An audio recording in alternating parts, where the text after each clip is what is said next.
pas. Si vous voulez le faire, vous allez endommager la carte. Vous êtes obligé de rester là et pleurer. Donc, je vais vous montrer comment ça se passe ici. Je vous ai dit, vous allez utiliser les fers à souder. J'en ai ici plein. La troisième position maintenant qui vient, c'est Electronic Repair Assembly. Maintenant, Electronic Repair Assembly, qu'est-ce qu'ils font? Nous allons prendre un exemple.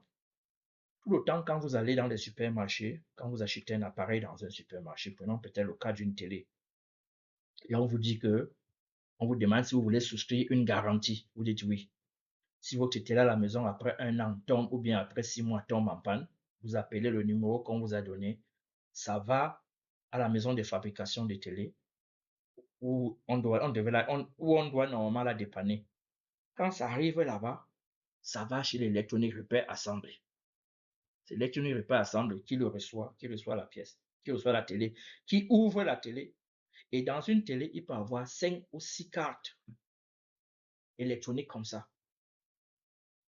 Il connaît les cartes. Et lui maintenant, en fonction du diagnostic qu'il va voir là-bas, il sait, parce que eux qui ont fabriqué cette télé-là, ils ont été formés pour ça, ils ont tous les schémas techniques, il saura exactement la carte qui est en panne. Il enlève donc la carte qui est en panne, il pose ça de côté, il va au magasin parce qu'ils ont des cartes là-bas stockées de la même télé. Ils ont des cartes qu'ils ont réservées. Il va prendre une carte qui est neuve. Il ramène, il installe ça dans la nouvelle télé. Il ferme, il allume, ça s'allume, il envoie ça au QC. On teste ça, ça marche, ça s'en va. Il part, oui, pour le soir, comme ça, peut-être 10 télés par jour. Si ce n'est que les télés, nous sommes dans le cas des télés, ça peut être les ordinateurs, les laptops ou bien les desktops. Ça peut être les tablettes, ça peut être les téléphones, ils font la même chose. OK?